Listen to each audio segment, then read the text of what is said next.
Idea को बनाने की टेक्नोलॉजी। ऋग्वेद, जो दुनिया का सबसे प्राचीन ग्रंथ है, उसमें विश्वकर्मा जी को सर्वदृष्टा कहा गया है, यानी वो शक्ति जिसकी आंखें हर जगह है, जिसके हाथ हर जगह है। वो तब से हैं जब समय भी नहीं था। वो निर्माण की असली ताकत है। भारतीय संस्कृति में विश्वकर्मा जी को केवल एक मूर्ति तक सीमित नहीं रखा गया, बल्कि उन्हें 5 अलग अलग रूपों में पूजा जाता है। और अगर आप ध्यान से देखेंगे तो ये 5 रूप असल में इंसान की तरक्की के 5 कदम हैं। यही वो 5 समुदाय हैं जिन्होंने भारत को सोने की चिड़िया बनाया था। पहला रूप है मनु का। ये लोहे का काम करने वाले माने जाते हैं। ये वो दौर था जब इंसान ने शिकार और सुरक्षा के लिए हथियार बनाने के लिए लोहे को पिघलाना शुरू किया। दूसरा रूप मैं। ये लकड़ी काम करने वाले हैं। जब इंसान ने जंगल काटे, घर बनाए, रथ बनाए, सबसे बड़ा आविष्कार पहिया बनाया। तीसरा त्वष्टा। ये तांबे हैं, कांसे के कारीगर, जिन्होंने धातुओं को मिलाकर नई मिश्र धातु बनाना सिखाया, जिससे बर्तन और मूर्तियां बनी। चौथा रूप शिल्पी का। ये पत्थर का काम करने वाले हैं, जिन्होंने मंदिर, किले और पिरामिड बनाए, यानी सिविल इंजीनियरिंग की शुरुआत यहीं से हुई।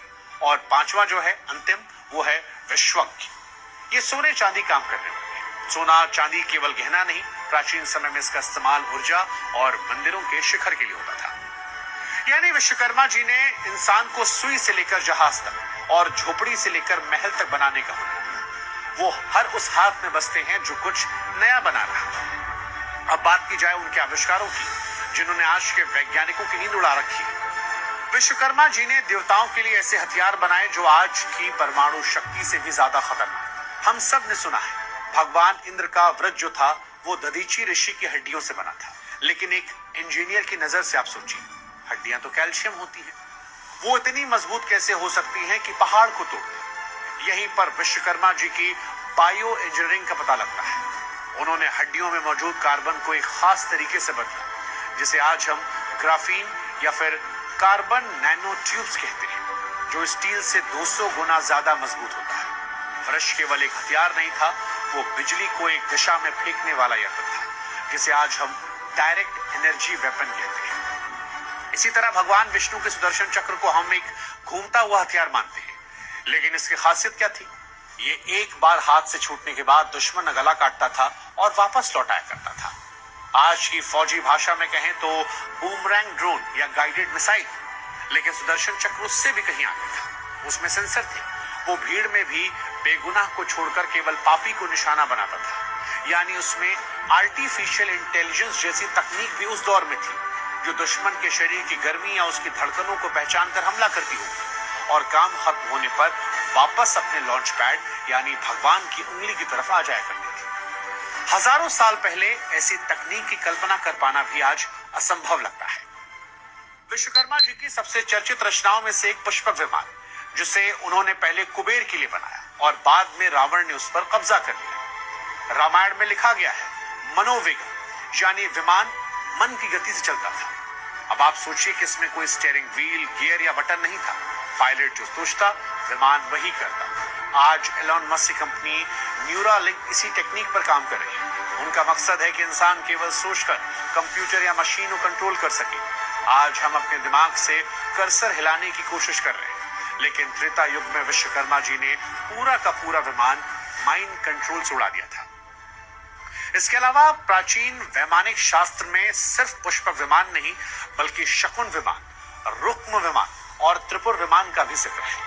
पुष्पक विमान को उड़ने के लिए रनवे की जरूरत नहीं थी। वो सीधा ऊपर उठता और उसमें किसी प्रकार का धुआं या आवाज नहीं थी। इसका मतलब है वो पेट्रोल डीजल से नहीं, बल्कि मरकरी वोल्टेक्स पारे से चलने वाला इंजन या फिर एंटी ग्रेविटी इंजन का इस्तेमाल कर रहा था। ये टेक्निक आज भी हमारे वैज्ञानिकों के लिए पहेली है। नासा आज भी उन सिद्धांतों को समझने की कोशिश कर रहा है जो महर्षि भारद्वाज ने हजारों साल पहले लिखे थे। अब आप भगवान विश्वकर्मा की सिविल इंजीनियरिंग और मरीन इंजीनियरिंग पर नजर डालिए। भगवान कृष्ण की द्वारिका नगरी, जब कृष्ण को मथुरा सुरक्षित नहीं लगी तो उन्होंने विश्वकर्मा को बुलाया और कहा, मुझे एक ऐसा किला चाहिए जिसे कोई ना भेद सके। विश्वकर्मा जी ने जमीन पर नहीं बल्कि समुद्र के बीचों बीच पूरा एक शहर खड़ा कर दिया। आज हम और आप जब दुबई पाम जुमेराह को देखकर हैरान होते हैं, जिसे समुद्र में मिट्टी डालकर बनाए, इसे लैंड रिक्लेमेशन कहते हैं। लेकिन विश्वकर्मा जी ने यह सारा काम 5000 साल पहले कर दिया था। आज जब वैज्ञानिक गुजरात के तट पर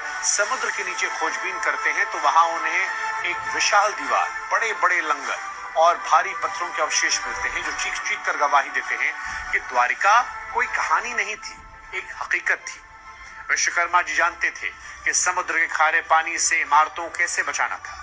उनकी बनाई ईंटें आज भी पानी के नीचे सुरक्षित हैं और ये इंजीनियरिंग का एक ऐसा नमूना है जिसे आज की आधुनिक मशीनें भी आसानी से नहीं बना सकती। सिर्फ द्वारिका ही नहीं, राम सेतु को याद कीजिए। राम सेतु का निर्माण नल और नील ने किया था, जो विश्वकर्मा जी के ही वंशज और शिष्य माने आते हैं। उन्होंने समुद्र पर पत्थरों का पुल बनाया। आज का वैज्ञानिक कहता है कि पत्थर पानी में डूब जाते हैं, लेकिन नल और नील के पास डेंसिटी मैनिपुलेशन का ज्ञान था।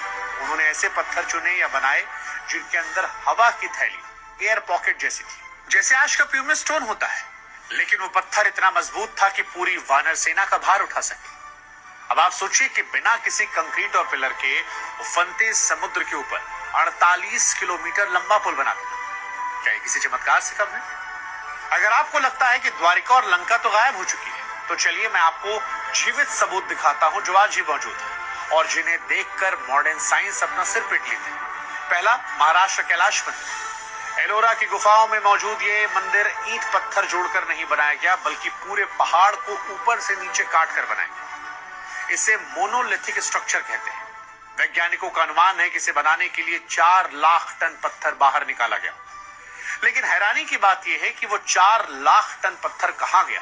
आसपास के 100 किलोमीटर तक उसके मलबे का कोई निशान नहीं। क्या विश्वकर्मा जी के वंशजों के पास कोई ऐसी मशीन थी जो पत्थरों को पिघलाती थी या भाप बनाती थी?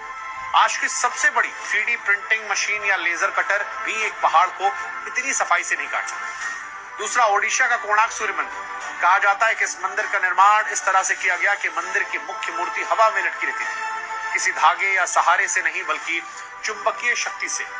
विश्वकर्मा जी के वास्तु ज्ञान का उपयोग करके मंदिर के शिखर और तल पर ऐसे विशाल चुंबक लगाए गए जो मूर्ति को हवा में संतुलित रखते थे।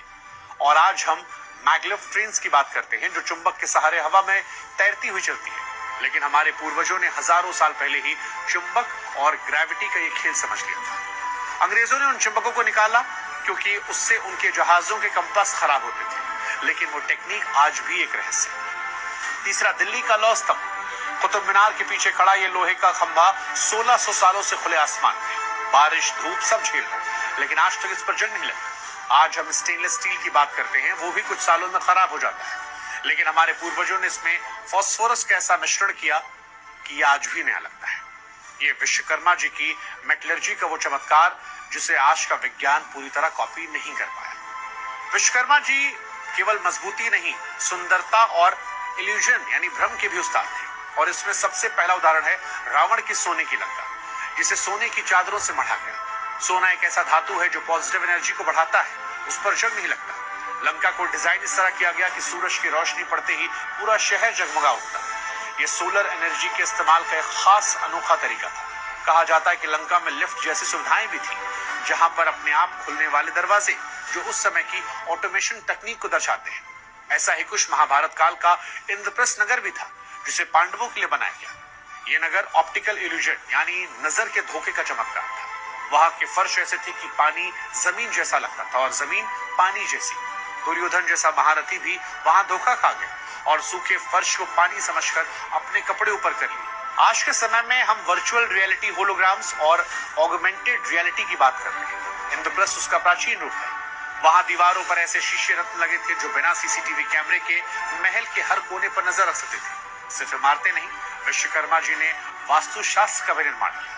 आज इसे सिर्फ घर की दिशाओं से हम जुड़ते हैं, लेकिन असल में वास्तुशास्त्र एनर्जी इंजीनियरिंग है। विश्वकर्मा जानते थे कि पृथ्वी का चुंबकीय क्षेत्र और सूरज की रोशनी इंसान के दिमाग और शरीर पर कैसे असर डालती है। उन्होंने मंदिरों और शहरों को इस तरह डिजाइन किया कि वहां जाने पर इंसान को शांति मिले, ऊर्जा बढ़े। आज मॉडर्न आर्किटेक्चर भी ग्रीन बिल्डिंग्स और लाइटिंग के लिए उन्हीं सिद्धांतों पर वापस लौट रहे हैं। अब दोस्तों, जब पश्चिमी देश हमारे मंदिरों, विमानों, कैलाश मंदिर जैसी रचनाओं को देखते हैं तो उन्हें यकीन नहीं होता कि इंसान सब बना सकता है। इसलिए वो एक आसान रास्ता चुनते हैं। वो कहते हैं कि ये सब एलियंस ने बनाया। वो कहते हैं पिरामिड एलियंस ने बनाए, कैलाश मंदिर एलियंस ने बनाया, लेकिन सच ये नहीं है। हमारे पूर्वजों का ये अपमान है। ये किसी एलियन का काम नहीं, ये हमारे पूर्वजों का विज्ञान था। ये विश्वकर्मा जी का ज्ञान था। हमें अपनी विरासत का श्रेय किसी जादू या एलियन को देने की जरूरत नहीं, अपनी इंजीनियरिंग और अपने ऋषियों को देना चाहिए।